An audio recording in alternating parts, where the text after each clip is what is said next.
Welcome to Muslim Apologetics Australia.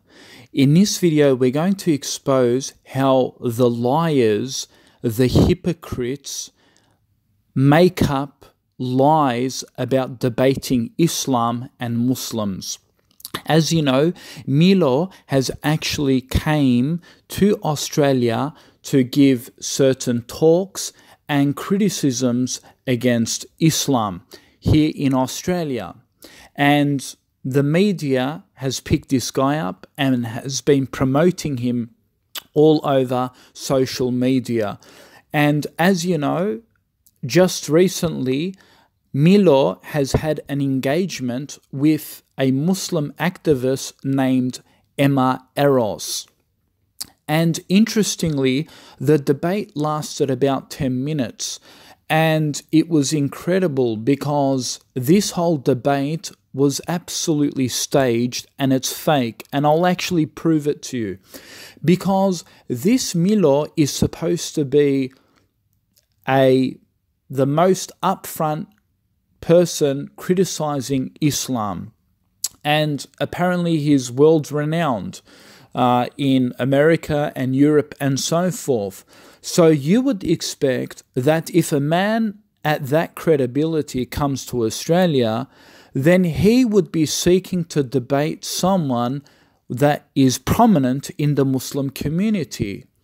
But why did he debate a person called Eros? Well, you'll see why. Because it was only staged. It was fake. And this is what happens. The secularists, they can't debate Muslim experienced debaters. So what they do is they just find someone random.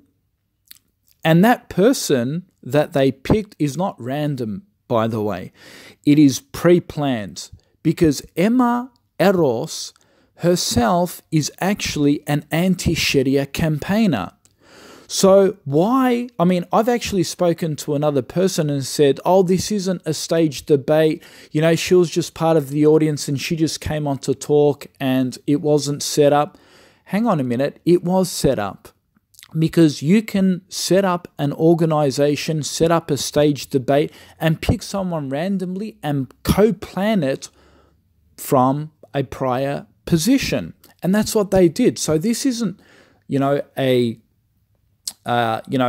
just something random. They pre-planned this to happen. Eros is actually an anti-sharia campaigner. And Milo Yiannopoulos, of course, he himself is a critic of Islam, again, an anti-sharia campaigner. So what we have is two people seeming as though they're having a go at each other, right? One of them pretending to be a Muslim, a speaker for Islam, but in reality they're working together to bring down and show that Islam has got no answer. Now, I'm not going to go through the whole debate. I'll post the debate below, you'll see, where she couldn't answer the most basic questions, right, in Islam. And she looked like a pansy, but that was the whole agenda, for her to look like a pansy, because she was pretending to be a spokesperson for Islam. And this girl called Eros, she actually appeared recently on Australian media simultaneously when Sheikh Tawhidi came on stage. You know, that controversial fake Sheikh Tawhidi that claims he was a mufti for Islam, a scholar for Islam, but he was just making all of these lies and allegations against Islam. Well, Emma, controversially, came on the same stage in the same period. And this Emma is actually an anti-sharia campaigner. And she's actually against the tenets of Islam. Let me prove it to you. Now, this is Emma Eros's Facebook page, and she has no credentials on Islam, nothing. She works as a plumber, as you can see here. She's actually a plumber, and she's got no credentials on Islam. So why is this champion of champions, Milo, going against a Muslim who's apparently just a plumber? She's got no expertise on Islam. Have a look. This is her Facebook page. And in fact, she actually advocates against Islam. You know, as you can see, her Facebook page. G'day, guys. And in fact, Emma even has a video being interviewed by this person. Have a look. The guy holding the microphone. This is on her Facebook page. Let's listen to him. We've got Emma. Hello. Who's going to be featuring today on Sky News with Rondine and Miranda Devine. Devine. So I'm looking forward to seeing that interview. It should be exciting. Should be. Okay, so do you want to know who that guy is in the middle holding the microphone? Well, he is Avi Yemeni. He's actually a Zionist who works for the Israeli IDF army. And set a precedence. He's actually You're saying a pro-Zionist, and so it couldn't get any worse. So, and he's actually the same guy that actually was the moderator in the debate against Milo and Emma. Let's have a look. So now here's the original video of the debate. Have a look. The guy in the middle, the moderator, is the same guy. As you can see in the middle, it's Avi Yemeni. Have a look. He's interviewing both Milo and the Muslim girl in the debate. Have a look. Is an Australian Muslim conservative. I know that's going to blow people. Yep, no, it's good. I mean, look, we have fellow confusing... See the guy in the white shirt in the middle? That is Avi Yemeni. So what we have here, folks, is on the left we have Milo, an anti-Islamist. We have the moderator in the middle, again, who's an anti-Islamist that works for the IDF, that has been on the Sky News with Andrew Bolt. And on the right, we have Emma, who's actually anti-Sharia campaigner as well. And she goes against the tenets of Islam. Let's have a look. She's a Pauline Hanson sympathizer. Now let's look at Emma in this video. Let's have a look at her. What everyone talking is the Pauline Hanson wearing of the burqa in the Australian Senate. Emma, how did you see it? I didn't find that offensive. She made a statement. It's something we're all discussing, we're all talking about. We have a concern. I think it's very important we acknowledge this. It is something that we have to think about. There could be a man wearing a bomb underneath this burqa. It isn't a religious... Who says that? There could be a man wearing a bomb under the burqa? I mean, doesn't that sound like a right-wing Islamophobe to you? She actually came on stage to support Pauline Hanson's view on the banning of the burqa. So who is this fake-ass Muslim, right? She's a fake. Requirement. So she has a point. I have to agree with Pauline Hanson on this one. She may have addressed it differently. Right. Okay, I get it, but I did not find it offensive. No, but the burqa itself, coming from an Islamic background, people say it's a piece of oppression against women. It's part of the Quran where the bare flesh of a woman can't be viewed by male strangers. So do you agree with the banning of the burqa in Australia? I do agree with the banning of the burqa. I'd like to know who's next to me. I mean, I'd like to see your face. Do these people work? Are they contributing to society? That's another thing. Besides security measures, do they work? What if, majority start wearing it and we can't work because we can't show our face? So as you can see, Emma is going against the tenets of Islam. She's against Sharia, she's against the basic tenets of Islam, and she's appearing on the Sky News. As you can see, this is her Facebook page, and we know how Sky News is infamous and anti-Islamist, again, against, which has Andrew Bolt appearing on that show. As you can see, Emma, she's being motivated by the Sky News, an anti-Islamic propaganda machine. So you can see that there's a clear connection of who actually introduced and wanted this debate to take place between Milo. They got an anti-Islamist like Milo to debate another anti-Islamist, really by agenda, to make Islam look bad. It's not hard to put two and two together, folks. Have a look. Emma is even against immigration. She actually criticizes activists in refugee camps, whatever, drinking coconut on a tropical holiday. Have a look. She even makes fun of the immigrants and saying, look, our taxpayer dollars are being lost here. So you can clearly see that this woman is being controlled by the right-wing media. And, of course, Milo.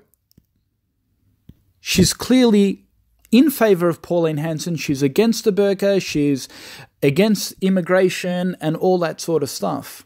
Have a look how Emma is very anti-Islamist. Have a look at this post. She posts from the Daily Mail, Muslim college called for the establishment of Islam. And look what Emma says. She says, I believe that the Australian taxpayer fundings should stop if any school doesn't pledge allegiance to Australian values. She writes, secularism is not the enemy of Australia. The enemy are those who encourage anti-Australian sentiments in the community and our schools. Now look what she writes here. She says, secularism is the reason why we have a separation of religion and state. Let's keep it that way. So she's against Shariah law. She wants religion completely separate from the state. So she's a complete anti-Sharia campaigner. So how is she even different from Milo's ideology? So folks, this is the plan. They knew Milo was going to come here, to Australia. They organised a stage debate because they know they can't debate a professional expert on Islam like Hamza Swordsas, who actually debated Lawrence Krauss, someone influential. They can't do that debate. So they just set up a stage debate when these three people are really in bed together. And this is the actual debate, as you can see. Hi, how are you? Thank you. This is Emma. Man is equal to a man. I believe in the 5 Well, pillars. not in most Muslim countries. Well, that's right. Anywhere Islam obtains, you find the routine persecution of homosexuals and oppression of women. I mean, you're lucky to live here, right? Absolutely, but that's not normal. We wouldn't want to live in any of those countries. The behaviour of the Shariah law that can you name a majority Muslim country you'd rather live in than here? Name a what, sorry? A majority Muslim. Is there any country, forget that for a second, is there any country majority Muslim country you would rather live in than here? No. Okay, then I think... You see that? She's like, no. See how they want to make Islam look bad? He asked her, would you want to live in a majority Muslim country? And she's like, no. And he's like, okay then. So you have a Zionist in a white shirt interviewing this, and you have Milo, and you have them all agreeing with one another. It's completely staged, folks. This is all 100% set up. And you go through the whole debate, it's humiliating to watch.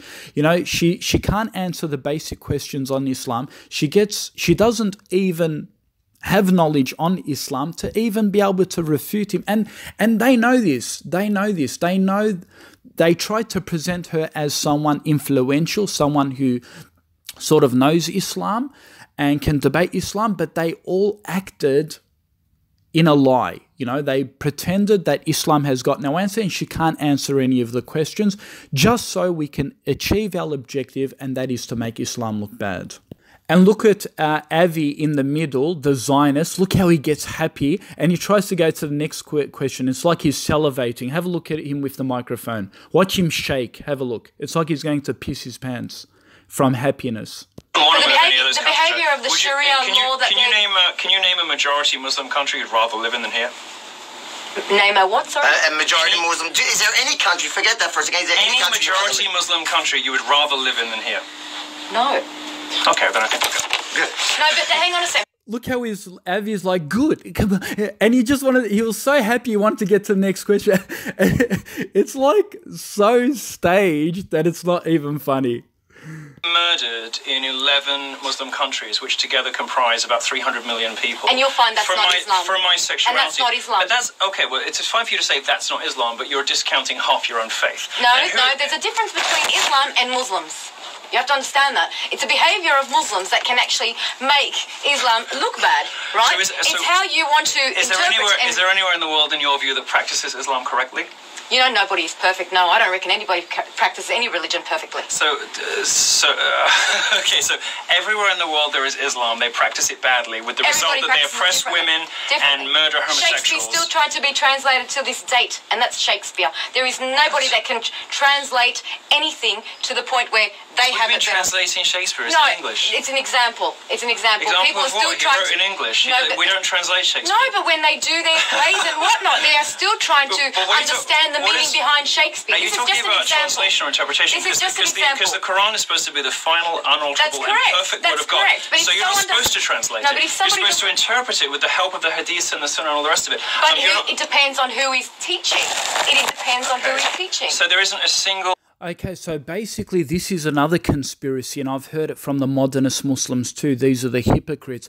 They say that Islam cannot be understood. You can't really understand that. And she even admits, she says, nowhere in the world can anyone understand the Quran and read it. And this is another hypocrisy, folks. See, the anti-Islamists, all these three, they know that they can't defeat Islam, right? So basically what their second agenda is, you can't understand the Quran. The Quran cannot be interpreted. It is like Shakespeare. So this is another agenda. A lot of anti-Islamists usually make this point too. There was a person called Christian Prince or something, is an Arab anti-Islamist, who would say, no one understands the Quran. You need to understand... I mean, not even the Arabs could understand. They'd say the Arabic language is dead. You can't understand and live. This is another way of saying that we can't really practice Islam and Sharia law anymore. So again, you can see how they're all built upon this agenda, this fakeness and these lies. I'm not going to play the rest of the nonsense. It's all staged and it's all fake. So you can watch it for yourself and look at it below. But what I will do is I'll post a reference. I'll put website after video after website, rebuttals responding to all of Milo's allegations regarding, he made claims like women in Islam, the women's testimony is half that of a man, and he made claims about homosexuals being killed, and how terrorism is the majority, and how the peaceful verses of the Quran are abrogated for violent ones. You can view those links and references below this video, and you'll see a clear rebuttal to his claims. And just to finish up, have a look at Avi's Facebook page. This is Avi's Facebook page. He actually posts publishes the debate or a discussion where apparently Emma tries to hit back at Milo, saying Muslim woman hits back and says she earns more money than Milo. And this is Avi Yemeni laughing while posting the comment with his smiley face icons.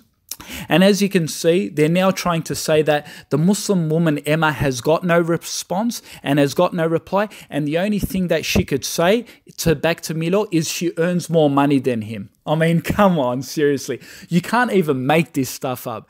This is all fake, all lies. These people, when they invite intellectual people, critics of Islam to this country, they can't find and debate a Muslim. They can find them. There's a lot of them out there, but they purposely, intentionally do not look for them and call them out for debates. Because if they did, they'll find genuine intellectual Muslim debaters. And there are many out there, from Asadul Ali, Abdullah Andalosi, Wasim Razvi from Australia.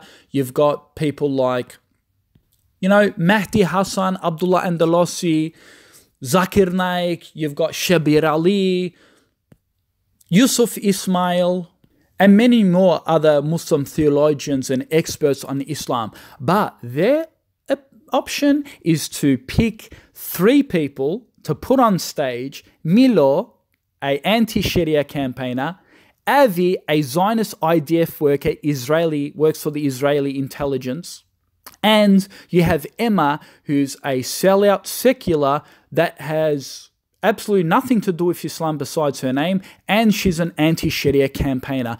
And yet you want to call and say Milo is a fantastic debater against a person he's in bed with. This is fake.